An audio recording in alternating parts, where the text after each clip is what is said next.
State sentinel में आपका स्वागत। मैं हूं रविंद्र सिंह। जम्मू जल रहा है, तड़प रहा है। कोई लाचार है तो कोई सौतेला है। लाचार अपने लोग हैं जिनको हमने जिताकर असेंबली में भेजा था, जिनको एमएलए बनाया था और जिनके हाथ में आज भी जम्मू कश्मीर की बागडोर कह सकते हैं है। और सौतेला वो है जो दूर से आया है, जिसको अपनों की परवाह नहीं। युवा राजपूत सभा के लोग अभी भी जेल के अंदर हैं। कसूर क्या है उनका, कोई बता दे। सिर्फ वो जम्मू के हित की बात कर रहे हैं, ये कसूर है उनका। रात के अंधेरे में उनको अरेस्ट कर लिया गया, डिटेन कर लिया गया। अभी तक छोड़ा नहीं गया। लगता था 1-2 घंटे के बाद छोड़ देंगे, अभी तक छोड़ा नहीं गया। क्या चार्जेस फ्रेम हुए होंगे पता नहीं, क्या धाराएं उन पर लगाएंगे पता नहीं, लेकिन जम्मू सिसक रहा है। आज भी कठुआ से लेकर जम्मू तक हर जगह विरोध प्रदर्शन हुए। सौतेले किसका इंतजार कर रहे हैं और लाचार किसका इंतजार कर रहे हैं? जब पूरी तरह से जम्मू सुलग उठेगा, जानें जाया हो जाएंगी, किस चीज का आप इंतजार कर रहे हैं? बड़े सवाल हैं। जो जम्मू को रिप्रेजेंट करते हैं, चेहरे हैं कुछ ऐसे जिनसे बात करना बहुत जरूरी हो जाता है इस बारे में, क्योंकि युवा राजपूत सभा के जो मेन लोग हैं वो इस वक्त डिटेन हैं, डरते हैं। एडमिनिस्ट्रेशन डर रही है उनसे, अगर वो बाहर आएंगे टोल बंद करवा देंगे। मेरे साथ trader federation association warehouse Nehru market के प्रेसिडेंट हैं दीपक गुप्ता साहब। दीपक साहब, जम्मू सुलग रहा है, पता नहीं कब ये आग बन जाएगा। आग का बारूद पर बैठा हुआ है जम्मू। क्या लगता है आपको? आप पूरी नज़र रखे हुए हैं, तो क्या लगता है आपको ये सब क्या है? देखो, जो टोल टैक्स का मसला है, सरोर टोल का, वो एक मैं समझता हूँ हमारे श्री लेफ्टिनेंट गवर्नर मनोज सिन्हा जी के कि इस टोल को ख़त्म कर देना चाहिए था, इस इशू को रेज नहीं करना चाहिए था। देखो, जब सड़कें टूटी हुई हैं, हमारा पुल टूटा हुआ है और हिमाचल वाले ने, वो उनके डीसी साहब ने जो है इसको माफ़ कर दिया। बीजेपी कह रही है कि टोल टैक्स नहीं लगना चाहिए, कांग्रेस कह रही है टोल टैक्स नहीं लगना चाहिए, सारे सिविल सोसाइटी कह रही है टोल टैक्स नहीं लगना चाहिए, कि लोगों की जो चाहत है, लोगों की जो आशाएं हैं वो टोल टैक्स नहीं लगने पे हैं। पूरी ट्रांसपोर्ट बॉडी कह रही है कि टोल टैक्स नहीं लगना चाहिए। तो फिर मुझे नहीं लगता कि सरकार को देर करनी चाहिए। सरकार को युवा राजपूत के जितने मेरे भाई हैं उनको जल्द रिहा करना चाहिए। और डेमोक्रेसी में हर एक का राइट है, वो शांतिपूर्वक प्रदर्शन कर रहे थे और मैं चाहूँगा कि सरकार जो है उनको रिहा करे। और जो ये टोल टैक्स का इशू जो बना हुआ है, आज सांबा डिस्ट्रिक्ट में है, ये ना हो कि कल सारे डिस्ट्रिक्ट में जो है पहुंच जाए, हालात खराब हो जाए, बड़ा मुश्किल हो, फिर बाद में संभालने ना पाए। मैं इससे एलजी साहब ने भी ये बयान दिया है कि 2-3 दिन में जो है टोल टैक्स जो है माफ़ कर दिया जाएगा। फिर एलजी साहब एक जो हमारे पितामह हैं जम्मू कश्मीर के, सबसे बड़े, मैं समझता हूँ उनका एक्सपीरियंस भी बहुत बड़ा है। तो फिर नेशनल हाईवे अथॉरिटी जो है वो इतनी अड़ियल क्यों है? वो क्या मनोज सिन्हा जी से ऊपर है? जो स्टेट चला रहा है, जो स्टेट को चला रहे हैं, वो ये कह रहे हैं कि टोल टैक्स जो है हटना चाहिए, तो नेशनल हाईवे अथॉरिटी क्यों अड़ी हुई है? और क्यों जो है टोल टैक्स पे कल का मैं देख रहा हूँ उनका जुगल किशोर जी का भी बयान आया है कि टोल टैक्स जो है हटना चाहिए। तो फिर सब व्यापारी वर्ग कह रहे हैं, सब सिविल सोसाइटी कह रही है टोल टैक्स हटना चाहिए, तो फिर पीछे क्या बात है? नेशनल हाईवे अथॉरिटी क्यों इतनी जो है अड़ियल हो चुकी है? दीपक साहब, आपका बड़ा एक्सपीरियंस है, लाइफ को आपने बड़ा अच्छे से देखा है, स्ट्रगल किया है, आज आप किसी मुकाम पर पहुंचे हैं। आपको लगता है वाकई में कि नेशनल हाईवे अथॉरिटी अड़ी हुई है? आपको वाकई ये लगता है? सच में बताएं, आपको लगता है कि एलजी लाचार है? ये आप कह सकते हैं? नहीं, अगर मैं मुझे एक चीज बताएं, आपकी दुकान पे कोई काम करता है, आप दुकान के मालिक हो, आपकी मर्जी के बिना उसकी मर्जी चलेगी यहाँ पे जब तक आपकी इच्छा नहीं होगी? नहीं, वो तो बात बिल्कुल सही है। तो फिर प्रॉब्लम कहाँ है? जब बीजेपी वाले कह रहे हैं कि टोल टैक्स नहीं टोल टैक्स जो है इसीलिए नहीं। तो हम आपके पास आए हैं, आप जैसे ज्ञानियों के पास आए हैं जो महारत रखते हैं, सोचने समझने की शक्ति रखते हैं। हम ये जानना चाहते हैं कि आखिर मामला रुका कहां पे है। ये तो बचकानी बात होगी कि नेशनल हाईवे अथॉरिटी अड़ी हुई है, ये तो बचकानी बात है। क्या कारण क्या है, आपको क्या समझ आता है? ऐसा है कि आज भी हमारे सारे व्यापारियों की बैठक हुई है और मुझे लगता है कल भी हमारे व्यापारियों की बैठक हो रही है। परसों हमने अपने प्रेस वार्ता से उनको कंडेम्ड किया था कि जो उनको अरेस्ट किया वो नहीं होना चाहिए, क्योंकि वो साइड पे शांतिपूर्वक बैठे हुए थे। आपको लगता है कि टोल सियासी मसला बन गया है? बिल्कुल। अब ये मेरे को लगता है कि कहीं क्रेडिट लेने की बात ना हो। अब आप सही जगह पे पहुंचे हैं। मुझे ये लगता है कि कहीं इसमें क्रेडिट की बात नहीं, वो लेने वाली बात ना हो। अब मैं यही चाहूँगा कि कोई भी हो, चाहे मसला तो युवा राजपूत सभा ने ही उठाया है और बड़े जोर शोर से उठाया है। और मुझे याद है कि जब उनको कोई समर्थन नहीं दे रहा था महाराजा हरि सिंह की छुट्टी के लिए, तो वो मेरे पास आए तो मैंने ओपनली लेटर दिया था उनको। आपने हमेशा साथ दिया और मैं खुले तौर पे जो है उनको बोला था कि महाराजा हरि सिंह जी की छुट्टी होनी चाहिए। तो वो बड़े खुश हुए कि जम्मू में पहली बार जो है मुझे ओपनली सपोर्ट मिली है। तो हमेशा हमारा दायित्व रहेगा कि जम्मू के जो इशू होंगे उस पर हम जो है खुले तौर पे बात करेंगे। और हमारी बाहर से भी बात हुई है। हम जानते हैं आपको दीपक साहब, हम पहले इंटरव्यू नहीं कर रहे हैं आपका, बड़ी देर से जानते हैं जम्मू के हित के लिए। आप कोरोना काल में आपने जितना काम किया, पता नहीं कितना फ्री राशन आपने दिया है। मैंने भी अपने हाथ से आपसे राशन लिया है कोरोना में लोगों को वितरित करने के लिए, मैं वो चीज़ें भूल नहीं सकता हूँ। अब सवाल ये है, दीपक गुप्ता साहब, उनकी एसोसिएशन, उनकी फेडरेशन क्या करने जा रही है आगे? आपकी क्या रणनीति है? आप किस तरह से योगदान करेंगे, इस कैसे आहुति देंगे इसमें? आपका क्या योगदान रहेगा? देखो, हमारा जो भी एडवाइजरी कमेटी है वो कल दोबारा बैठेगी। आज हमने सब बाजारों से बात की है और मुझे लगता है कि कुछ बड़ा कदम हम उठाएंगे। और कल हमारी एडवाइजरी कमेटी की मीटिंग है, उसमें जो हमारी एडवाइजरी कमेटी तय करेगी उसके ऊपर जो है आगे का निर्णय होगा। पर बड़ा सख्त संदेश है सरकार को कि अब जो है सियासत नहीं होनी चाहिए। और जो ये हमारे माननीय लेफ्टिनेंट गवर्नर मनोज सिन्हा जी से फिर अपील करूंगा कि इसके ऊपर जो है सरोर टोल टैक्स के ऊपर जल्दी इशू को ख़त्म करें, इसको इशू को और आगे ना बढ़ाए, ताकि ये जो इशू है और डिस्ट्रिक्ट में ना फैले। और ये जो सांबा का मैं समझता हूँ, मैंने कल भी मेरे व्यापार मंडल से बात हुई तो हमने खुली तौर पे उनको सपोर्ट की है और आगे भी ऐसे इशू होंगे हम सपोर्ट करेंगे। आपने कहा कि सख्त कदम उठाए जाएंगे, आपका जो लोग हैं वो सोच रहे हैं इस बारे में? बिल्कुल सोच रहे हैं। बेरोज बंद होगा? बिल्कुल। अगर देखो, कोशिश तो ये है कि बंद की नौबत ना आए, कि हमारा ऐसा डिसीजन हो, हम ऐसे गवर्नमेंट से बात करें तो गवर्नमेंट हमारी बात सुननी चाहिए, लेकिन आखिरी तो बंद ही है। ये था एक इशू जिसमें हमने कहा कि जम्मू जल रहा है, सुलग रहा है, तड़प रहा है। कोई लाचार है, कोई मजबूर है, कुर्सी उसको छोड़ नहीं रही, और तो कोई सौतेला है। सौतेला समझते हो ना?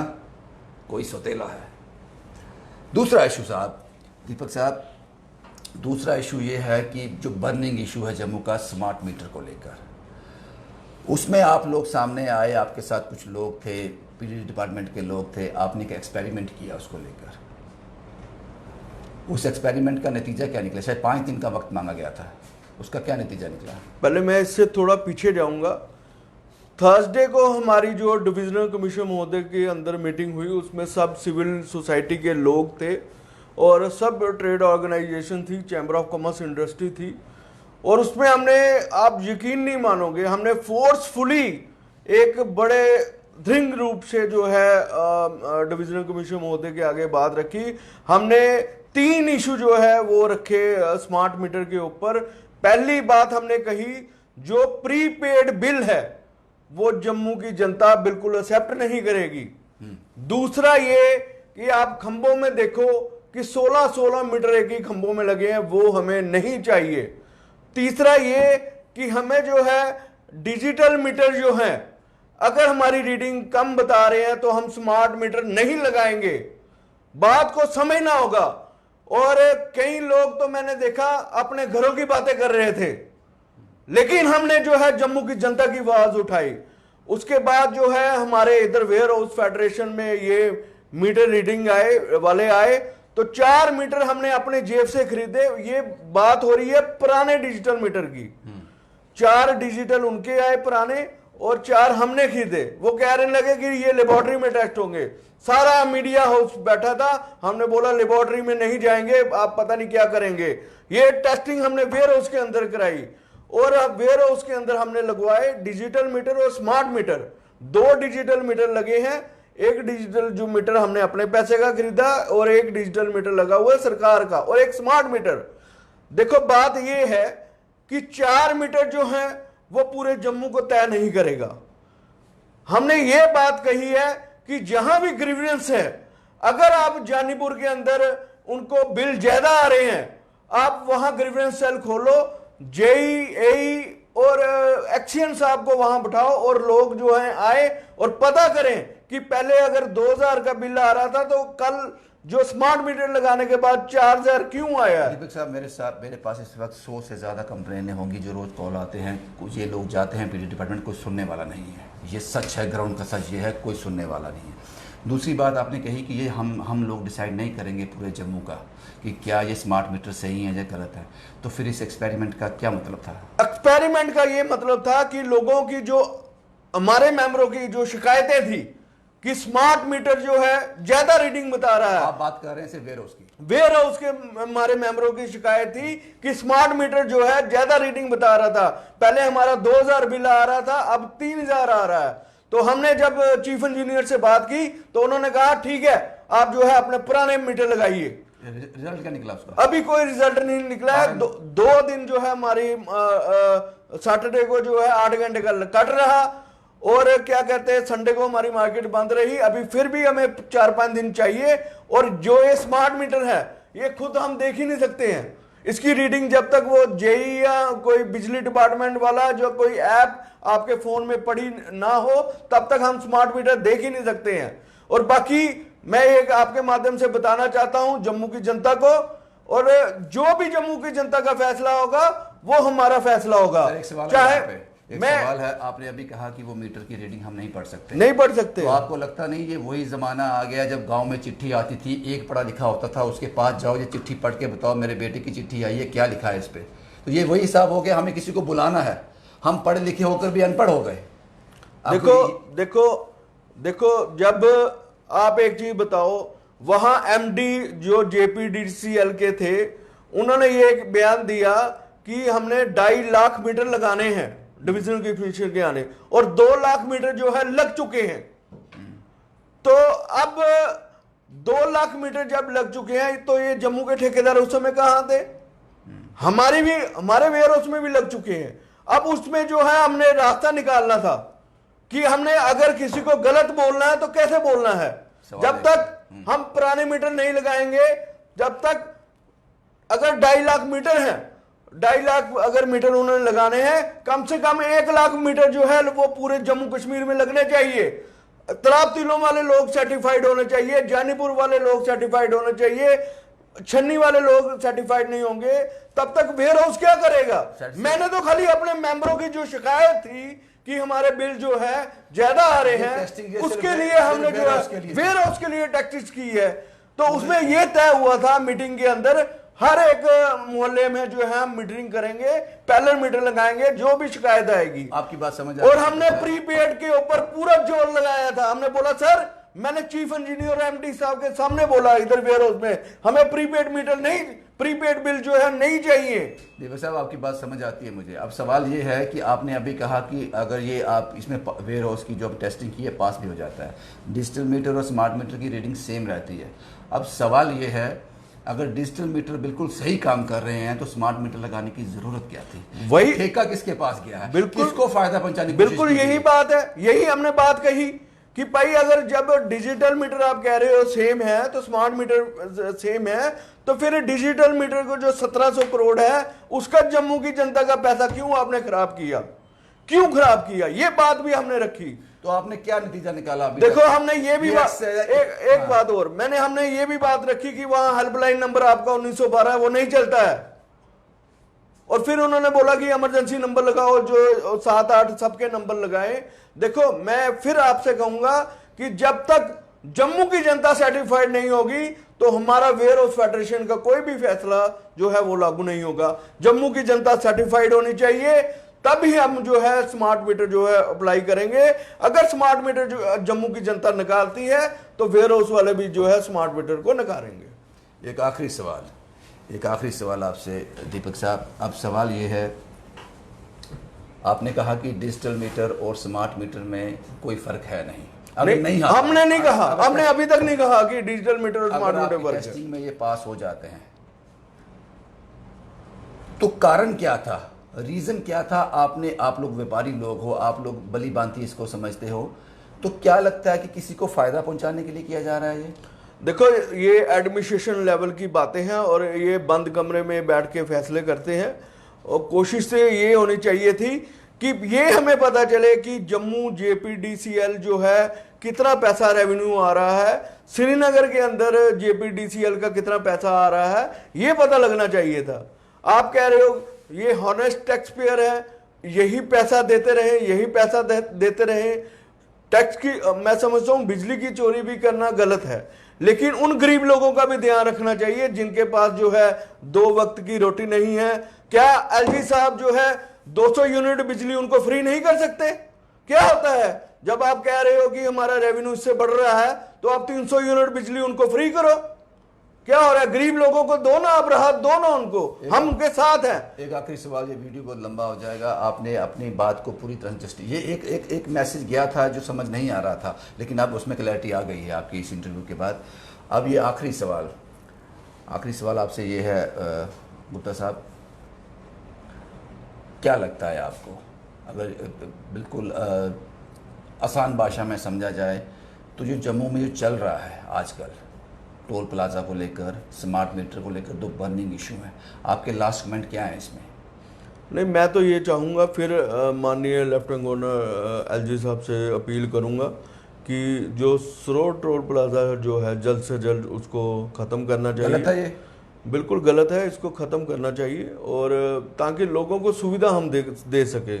बाकी स्मार्ट मीटर की बात है, जो जनता चाहेगी, जब तक आप जनता के बीच में नहीं जाएंगे। इन्होंने पहले गलती की कि अगर इन्होंने स्मार्ट मीटर लगाने थे लोगों को बीच में कॉन्फिडेंस में लेना चाहिए था, कॉरपोरेशन को कॉन्फिडेंस, स्टेक होल्डर्स को कॉन्फिडेंस में लेना चाहिए था, उनको समझाना चाहिए था ये आ रहा है। उसी समय पास और रिजेक्ट हो जाता। अगर उस समय ये रिजेक्ट हो जाता तो ख़त्म हो जाता। अब इन्होंने 2,10,000 मीटर लगा दिए हैं। अब फिर भी हम कहेंगे कि जम्मू की जनता जो है मालक है। और पहले इनको बिजली डिपार्टमेंट को ये क्लैरिफाई करना चाहिए कि 2,000 के जिनका बिल आ रहा था वो उनका आज 3,000 या 5,000 क्यों आ रहा है। जब तक ये जवाब नहीं मिलेगा तब तक जम्मू की जनता स्मार्ट मीटर को नहीं मानने वाली। ये 2 बर्निंग इशू हैं, और जो अभी तक सबसे बड़ा इशू है, युवा राजपूत सभा के लोग अभी भी अंदर हैं। कसूर क्या है उनका? इसीलिए मैंने कहा कि आपको हर वो चीज़ को अब समझना पड़ेगा, एक्सपेक्ट करना पड़ेगा, उसको मानना पड़ेगा कि आपके साथ कुछ भी हो सकता है। बिना कुछ किए हुए आपको जेल के अंदर ठूस दिया जाएगा, और जब तक उनकी मर्जी नहीं होगी तब तक आप कुछ नहीं कर पाओगे। ऐसा पहले नहीं होता था। पहले बात सुनी जाती थी, बात रखी जाती थी, सिद्धांत थे, खत्म हो गए सब कुछ। इसलिए मैंने कहा जम्मू जल रहा है, जम्मू सिसक रहा है, कोई लाचार है, कोई मजबूर है, सियासतदानों के बारे में बात कर रहा हूं, और कोई सोतेला है। शिवम कुमार के साथ Ravindra Singh, the state sentinel के लिए।